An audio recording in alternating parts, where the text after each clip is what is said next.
Hello everyone, welcome to my channel Sahu academy. This is Anshu. Guys, कैसे हैं आप सभी? तो आज इस वीडियो में हमारे आगे का टॉपिक स्टार्ट करेंगे। लास्ट वीडियो में मैंने आपको वॉइड एग्रीमेंट समझा दिया था। उसके बाद मैंने आपको कंटिजेंट कॉन्ट्रैक्ट्स, वेगरिंग कॉन्ट्रैक्ट्स, ये सभी चीजें जो है हमारी कंप्लीट हो चुकी है। और अब इस यूनिट के हम बहुत जल्द जो है वो एंड पर आने वाले हैं। एक या दो क्लास और, एक या दो तो नहीं, कम से कम 2-3 क्लास आपकी और होंगी जो बची है। वो इंडियन कॉन्ट्रैक्ट एक्ट जो है फिर हमारा वो कंप्लीट हो जाएगा, फिर हम अपने आगे यूनिट पर बढ़ेंगे। सो गाइस, ये जो बिजनेस लॉ है इसमें सबसे बड़ी यूनिट हमारी यही थी, इंडियन कॉन्ट्रैक्ट एक्ट। तो उसमें हम एंड पर आ गए हैं। उसी में एंड पे पढ़ते हुए हम पढ़ेंगे आज डिस्चार्ज ऑफ कॉन्ट्रैक्ट्स। अगर आपने अभी तक पहले की वीडियोस नहीं देखी है तो वो आप वीडियोस देख लीजिए। आपको प्लेलिस्ट का लिंक डिस्क्रिप्शन बॉक्स में मिल जाएगा। अगर आप मेरे चैनल पर अभी नए हैं तो चैनल को भी सब्सक्राइब कर लीजिए, बेल आइकन को प्रेस करिए ताकि आपको सभी वीडियोस का नोटिफिकेशन सबसे पहले मिल जाए। चलिए, तो आज की जो हमारी क्लास है उसे शुरू करते हैं। तो गाइस, हमने बहुत सारी चीजें पढ़ी। सबसे पहले हमने पढ़ा एग्रीमेंट क्या है, कॉन्ट्रैक्ट क्या है, कॉन्ट्रैक्ट कैसे बनता है, क्या क्या चीजें एसेंशियल्स है कॉन्ट्रैक्ट को बनने के लिए। फिर वो सभी एसेंशियल्स जो है वो हमने एक एक करके टॉपिक्स के साथ हमने पढ़े भी थे। तो उसी में एंड पर हम आ गए हैं। तो कॉन्ट्रैक्ट का जो एंड होता है, जब कॉन्ट्रैक्ट खत्म हो जाएगा, एंड हो जाएगा, तो उसी को ही हम बोलेंगे डिस्चार्ज ऑफ कॉन्ट्रैक्ट। यानी कॉन्ट्रैक्ट किसी भी दो पर्सन के बीच में हुआ तो उन दोनों पर्सन के बीच एक रिलेशन बना, उसी को क्या बोला जाता है? कॉन्ट्रैक्चुअल रिलेशन बोला जाता है। तो यहां पर कॉन्ट्रैक्चुअल रिलेशन का टर्मिनेशन हो जाएगा। तो discharge of contracts means the termination of contractual relation between the parties which have agreed for something और which have agreed to do something और नॉट टू डू समथिंग। यानी जब भी कोई कॉन्ट्रैक्ट एंड पर आएगा, अगर हम इसे सिंपल वर्ड्स में बोले, जब कॉन्ट्रैक्ट खत्म हो रहा है, एंड हो रहा है, तो उसी को हम बोलते हैं डिस्चार्ज ऑफ कॉन्ट्रैक्ट्स। अब यहाँ पर ये मैंने कुछ पॉइंट्स लिखे हैं। ये सभी मोड्स हैं कि किस तरीके से हम कॉन्ट्रैक्ट को डिस्चार्ज कर सकते हैं। तो ये सभी यहाँ पर आप देख सकते हैं। पहला है discharge by performance, discharge by agreement, discharge by operation of law, by lapse of time, by breach of contract and impossibility of performance. तो ये हमारे सभी मोड्स हैं। अब एक एक करके इन मोड्स को हम पढ़ते हैं। सबसे पहला जो हमारा मोड है वो है डिस्चार्ज बाय परफॉर्मेंस। इसके अंदर दो चीजें हैं, एक है एक्चुअल परफॉर्मेंस और दूसरा है अटेम्प्टेड परफॉर्मेंस। चलिए, सबसे पहले इसको समझते हैं कि डिस्चार्ज बाय परफॉर्मेंस यानी डिस्चार्ज कर रहे हैं, खत्म कर रहे हैं, कैसे कर रहे हैं? बट परफॉर्म करके कर रहे हैं। यानी जब भी कोई कॉन्ट्रैक्ट के बीच में जो पार्टीज है उन्होंने अपने राइट्स, ऑब्लिगेशंस जो उनकी थी उनको फुलफिल कर दिया, वो कॉन्ट्रैक्ट पूरा कर दिया, तो इसी को हम बोलेंगे डिस्चार्ज बाय कॉन्ट्रैक्ट। जब वो कॉन्ट्रैक्ट पूरा हो गया तो उनके बीच जो कॉन्ट्रैक्चुअल रिलेशन था पार्टीज के बीच, अब वो खत्म हो चुका है, तो इसी को हम बोलेंगे discharge by performance. For example, A और बी जो है दो पार्टीज हैं जो कि कॉन्ट्रैक्ट्स में आए थे कि ए ने क्या करा, उसको अपनी बाइक बेचनी थी बी को ₹50,000 में। अब ए ने अपनी बाइक बी को दे दी और बी ने क्या करा, उसको पेमेंट कर दी 50,000 की। तो यहां पर क्या हुआ, अब एग्रीमेंट खत्म हो गया, एंड हो गया, तो इसी को हम बोलेंगे डिस्चार्ज बाय परफॉर्मेंस। यानी परफॉर्म कर दिया उन्होंने, अपनी जो भी उनकी ऑब्लिगेशंस थी, जो भी राइट्स थे, वो सभी परफॉर्म हो चुके हैं। तो इसी को हम बोलते हैं एक्चुअल परफॉर्मेंस। दो चीजें मैंने आपको बताई कि दो चीजें हैं, एक है एक्चुअल परफॉर्मेंस और दूसरा है अटेम्प्टेड परफॉर्मेंस। तो एक्चुअल परफॉर्मेंस इसी को बोलेंगे जिसमें कि जो काम है, जो उनकी ऑब्लिगेशंस थी, वो पूरी हो चुकी है, तो इसी को हम बोलते हैं एक्चुअल परफॉर्मेंस। नेक्स्ट है इसमें अटेम्प्टेड परफॉर्मेंस। अटेम्प्टेड परफॉर्मेंस क्या होती है? अटेम्प्टेड परफॉर्मेंस का मतलब है जब एक प्रॉमिसर, देखिए कॉन्ट्रैक्ट में दो चीजें होती थी, एक प्रॉमिसर होता था और एक प्रॉमिसी होता था। प्रॉमिसर एंड प्रॉमिसी, जो प्रॉमिस कर रहा है, और प्रॉमिसी वो होता है जो उसको एक्सेप्ट कर रहा है। तो अगर हम अटेम्प्टेड परफॉर्मेंस की बात करें तो यहां पर परफॉर्मेंस तो होगी बट किसी एक पर्सन ने, सपोज यहां पर हम भी लेते हैं एक एग्जांपल कि जो भी प्रॉमिसर है, उसने, जो भी प्रॉमिसर था कि वो तो एग्री हुआ, बट जो प्रॉमिसी है वो उसको डिनाई कर रहा है, मना कर रहा है। तो यहां पर भी जो कॉन्ट्रैक्ट है वो खत्म हो जाएगा, डिस्चार्ज हो जाएगा। बट यहां पर परफॉर्मेंस से है, बट कौन सी परफॉर्मेंस है? Attempted performance. तो इसको हम बोलेंगे डिस्चार्ज बाय परफॉर्मेंस, अब डिस्चार्ज बाय अटेम्प्टेड परफॉर्मेंस। ठीक है गाइस, तो ये यहाँ पर अटेम्प्टेड के लिए हो गया। अब हम नेक्स्ट पॉइंट पर आ जाते हैं। तो हमने ये समझ लिया कि जहां पर परफॉर्मेंस हो जाती है कॉन्ट्रैक्ट की, जो भी राइट्स, ऑब्लिगेशंस थे वो पूरे हो जाएंगे, तो उसी को हम बोलेंगे अटेम्प्टेड या एक्चुअल परफॉर्मेंस। चलिए, नेक्स्ट मोड पर आते हैं। नेक्स्ट मोड है हमारा डिस्चार्ज बाय एग्रीमेंट। यानी डिस्चार्ज कैसे कर रहे हैं? एग्रीमेंट से कर रहे हैं, एग्रीमेंट बनाकर हम डिस्चार्ज कर रहे हैं। अब इनमें देखिए यहाँ पर कुछ पॉइंट्स है, टोटल 5 पॉइंट्स है। इन तरीके से हम एग्रीमेंट बना के इसको डिस्चार्ज कर सकते हैं। सबसे पहला है novation, second alteration, rescission, remission and waiver. तो ये सभी बहुत इंपॉर्टेंट चीज है। तो डिस्चार्ज हम कर रहे हैं, अपने कॉन्ट्रैक्ट को खत्म कर रहे हैं, बट यहाँ पर किसी एग्रीमेंट बनाकर कर रहे हैं। सबसे पहला है इसमें हमारा नोवेशन। नोवेशन का मतलब क्या होता है? नोवेशन का मतलब आप देख सकते हैं कि न्यू वर्ड से आ रहा है, नोवेशन, न्यू।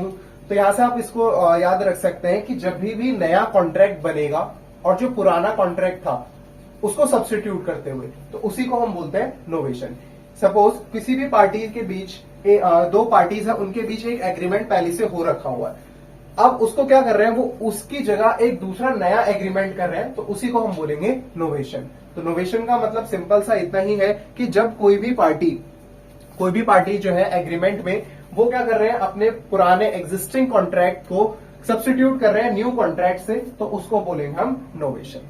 अब ये जो नोवेशन होता है, दोनों ही पार्टीज जो है, यानी कॉन्ट्रैक्ट की जो भी पार्टीज है, वो एग्री होनी चाहिए, तभी वो जाकर नया कॉन्ट्रैक्ट बनेगा और पिछले वाले को वो सब्स्टिट्यूट करेगा। कोई भी एक पार्टी ऐसा अपने आप नहीं कर सकती। तो एग्रीमेंट जो है दोनों के कंसेंट से ही बनता है, तो दोनों का कंसेंट होना चाहिए, दोनों के कंसेंट से ही नोवेशन होगा। ठीक है, इसके बाद नेक्स्ट है ऑल्ट्रेशन। ऑल्ट्रेशन नाम से ही पता चल रहा है, ऑल्ट्रेशन में क्या होगा, कॉन्ट्रैक्ट जो है वो सेम रहेगा, यहां पर कोई नया कॉन्ट्रैक्ट नहीं बन रहा। जैसे मैंने आपको बताया नोवेशन में क्या था, पुराने को सब्स्टिट्यूट करके एक नया कॉन्ट्रैक्ट बनाया गया, बट जो नोवेशन था उसमें नया बना। ऑल्ट्रेशन में ऑल्टर कर रहे हैं, चेंजेस कर रहे हैं, मॉडिफिकेशन कर रहे हैं, किसमें, जो भी हमारे कंडीशंस थी, टर्म्स थी, किसकी, कॉन्ट्रैक्ट की। तो कॉन्ट्रैक्ट्स के टर्म्स में कुछ अगर हम चेंजेस कर रहे हैं, कॉन्ट्रैक्ट में चेंजेस कर रहे हैं, तो वो हमारा ऑल्ट्रेशन बोला जाएगा।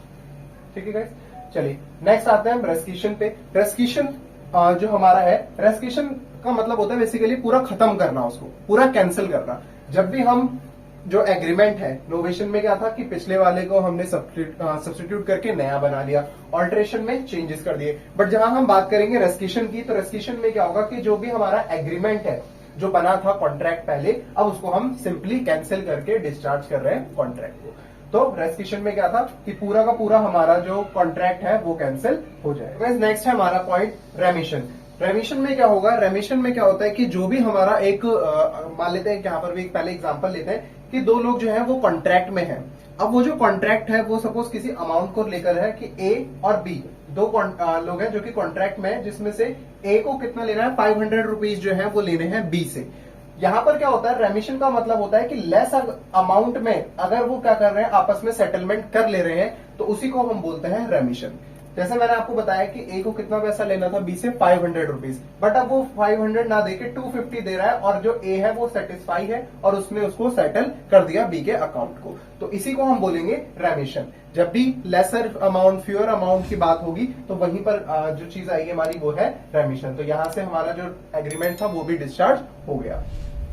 नेक्स्ट हमारा वेवर। वेवर में क्या होता है, वेवर में कोई भी पार्टी, कॉन्ट्रैक्ट्स में जो पार्टी है, उन पार्टीज में से कोई भी अगर पार्टी अपने राइट्स को क्या कर देती है, गिव अप कर देती है, अपने राइट्स को गिव अप कर देती है, मना कर देती है, तो यहां पर भी क्या हो जाएगा, जो कॉन्ट्रैक्ट है वो डिस्चार्ज हो जाएगा, डिस्चार्ज ऑफ कॉन्ट्रैक्ट हो जाएगा। वेवर का अगर हम एग्जाम्पल ले, तो वेवर का एग्जाम्पल है सपोज ए और बी दो पर्सन है। अब ए और बी के बीच में, दोनों के बीच में क्या हुआ, एक कॉन्ट्रैक्ट हुआ। कॉन्ट्रैक्ट जो हुआ वो लेके यही हुआ कि जो ए है, ए क्या करेगा, बी के लिए क्या बनाएगा, एक पिक्चर बनाएगा, ठीक है, बी का पोर्ट्रेट बनाएगा, और इसके लिए उसको 1000 रुपीज मिलेंगे ए को। बट बाद में क्या करा, बी ने उसको मना कर दिया कि मुझे अपना जो पोर्ट्रेट है वो नहीं बनवाना। तो ये भी क्या है, यहाँ पर भी क्या हो गया, डिस्चार्ज ऑफ एग्रीमेंट हो गया। तो ये भी चीज हमारी किसमें आएंगी, वेवर में। वेवर का मतलब क्या है कि जहां पर अपने राइट्स को वो फॉरगिव कर देता है, ठीक है, फॉरगोइंग हो जाता है, तो उसी को हम बोलते हैं वेवर। चलिए अब आते हैं हमारे नेक्स्ट पॉइंट पे। नेक्स्ट जो पॉइंट है वो हमारा लैप्स ऑफ टाइम।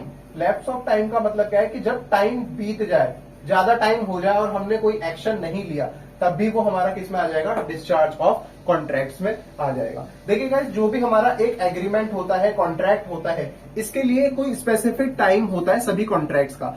अगर उस टाइम में जो प्रॉमिसर और प्रॉमिसी, उन दोनों ने अगर अपनी जो ऑब्लिगेशन थी, जो उनकी राइट्स थी, उनको अगर फुलफिल नहीं करा उसी टाइम पीरियड में, तो उस टाइम पीरियड के बीत जाने के बाद कोई भी उसकी रेमेडी जो है वो नहीं ले सकता, चाहे वो प्रॉमिसी हो चाहे वो प्रॉमिसर हो। तो इसी को बोलते हैं लैप्स ऑफ टाइम। जब टाइम बीत जाए उसके बाद डिस्चार्ज ऑफ कॉन्ट्रैक्ट भी हो जाता है। यहां पर भी एक एग्जांपल लेते हैं, इसका एग्जांपल आपकी बुक में भी यही दिया हुआ है। इसमें एग्जांपल में क्या बताया कि एक मिस्टर हमारे कौन है, पीटर है। मिस्टर पीटर ने किसी एक दूसरे पर्सन से लोन लिया, मान लेते हैं पीटर है और एक पर्सन है ए, लोन लिया ₹5 लाख का, 5 लाख रुपए का लोन लिया ए से, और इनके बीच में एक एग्रीमेंट हुआ कि क्या करेंगे, वो मंथली इंस्टॉलमेंट पे करेंगे 5 ईयर्स तक, 5 ईयर्स तक मंथली जो है वो इंस्टॉलमेंट पे करेंगे। ठीक है, अब ये 5 ईयर्स तक जो मंथली इंस्टॉलमेंट है वो पे करते रहेंगे, बट जैसे जैसे टाइम बीतता गया उन्होंने कोई भी अभी तक पेमेंट नहीं करी, एक भी इंस्टॉलमेंट की पेमेंट जो है वो पी ने नहीं करी ए को, और जो ए है वो भी उस टाइम उसने ध्यान नहीं दिया, वो भी भूल गया। ठीक है, अभी हम ये एक एग्जांपल है, ये एक केस है कि यहाँ पर क्या है कि ए जो है वो भी भूल गया कि मुझे उससे पैसा लेना है, इंस्टॉलमेंट का पैसा लेना है, और जो बी है और जो पीटर है उन्होंने भी कोई पैसा नहीं दिया। फिर टाइम बीतने के बाद जो है ए को याद आया कि मुझे क्या लेना था, पैसा लेना था पी से। अब ये चीज जो है यहाँ पर वो नहीं हो सकती, क्योंकि जो एग्रीमेंट है वो डिस्चार्ज हो गया because of lapse of time. तो टाइम बीतने के बाद भी अगर कोई चीजें होती हैं तो वहां पर भी जो एग्रीमेंट है वो नहीं रहेगा, वो क्या हो जाएगा, डिस्चार्ज हो जाएगा। तो ये हमारा बाय लैप्स ऑफ टाइम, जब टाइम बीत जाएगा, चाहे वो प्रॉमिसर हो चाहे वो प्रॉमिसी हो, दोनों के ही जो राइट्स और ऑब्लिगेशन है उनको उसी टाइम पीरियड में पूरा करना होता है। टाइम जैसे ही बीत जाएगा तो वो डिस्चार्ज हो जाएगा कॉन्ट्रैक्ट। ठीक है, चलिए नेक्स्ट हम आते हैं bye operation of law. Discharge होगा कॉन्ट्रैक्ट का but by operation of law, और यहाँ पर भी कुछ पॉइंट्स है। जैसे सबसे पहला जो इसमें पॉइंट्स हमारा वो है डेथ। पार्टी जो है कॉन्ट्रैक्ट में, उन पार्टी में से किसी भी एक पर्सन की अगर डेथ हो जाती है तो वहां पर भी डिस्चार्ज ऑफ कॉन्ट्रैक्ट होगा, बट यहाँ पर भी दो चीजें हैं। अगर जिस पर्सन की डेथ हुई है उसका होना जरूरी था, जो भी कॉन्ट्रैक्ट हुआ था अगर उसी पर्सन का होना जरूरी था, ये भी हो सकता है। दूसरा, ठीक है, अगर उसी पर्सन का होना जरूरी था तो फिर वो डिस्चार्ज हो जाएगा क्योंकि अब उसकी डेथ हो चुकी है, वो पर्सन नहीं है। बट अगर उसके जो लीगल रिप्रेजेंटेटिव है, दूसरा पॉइंट, यानी अगर उसको पर्सनली होना जरूरी था तभी वो हो सकता था तो वो डिस्चार्ज हो जाएगा। बट सेकंड पॉइंट है, बट वहां पर उसका खुद पर्सनली होना जरूरी नहीं है, उसका जो लीगल रिप्रेजेंटेटिव है वो भी उसको पूरा कर सकता है। तो यहाँ पर दो चीजें थी डेथ में, अगर पर्सनली उसको चाहिए तो फिर वो डिस्चार्ज हो जाएगा बिकॉज उसकी डेथ हो चुकी है, बट अगर पर्सनल वो पर्सन नहीं चाहिए, उस कॉन्ट्रैक्ट में इंपॉर्टेंट नहीं है, तो वहां पर उसका जो लीगल रिप्रेजेंटेटिव या जो भी नॉमिनी है वो उसको पूरा कर सकता है, आगे उसको कंटिन्यू कर सकता है। डेथ के बाद सेकंड पॉइंट है इंसॉल्वेंसी। अगर पर्सन जो है इंसॉल्वेंट हो जाता है तब भी वो क्या आ जाएगा, डिस्चार्ज ऑफ कॉन्ट्रैक्ट के अंदर आ जाएगा, कॉन्ट्रैक्ट खत्म हो गया क्योंकि वो इंसॉल्वेंट हो गया। नेक्स्ट इसमें हमारा unauthorised material attention. Unauthorised material attention लिख सकते हैं आप।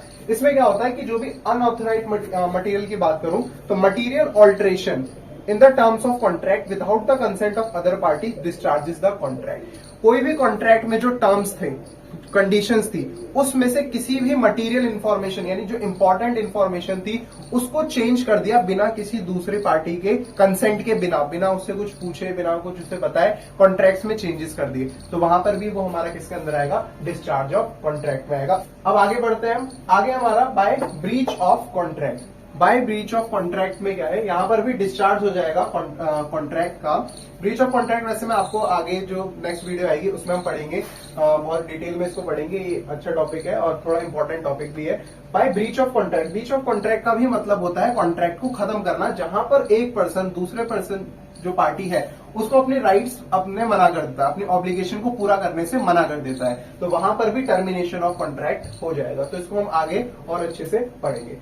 नेक्स्ट और लास्ट है हमारा इम्पॉसिबिलिटी ऑफ परफॉर्मेंस। ऐसी परफॉर्मेंस, ये मैंने आपको जब वाइड एग्रीमेंट पढ़ाया था तो वहां पर भी बताया था, जितने भी हमारे इम्पॉसिबल इवेंट्स या एक्ट्स होते हैं वो भी हमारे वाइड एग्रीमेंट कहे जाएंगे। तो यहाँ पर भी वही चीज है, अगर कुछ इम्पॉसिबिलिटी है परफॉर्मेंस में किसी भी कॉन्ट्रैक्ट को लेके तो वो भी हमारा किसमें आ जाएगा, डिस्चार्ज ऑफ कॉन्ट्रैक्ट, की कॉन्ट्रैक्ट खत्म हो गया।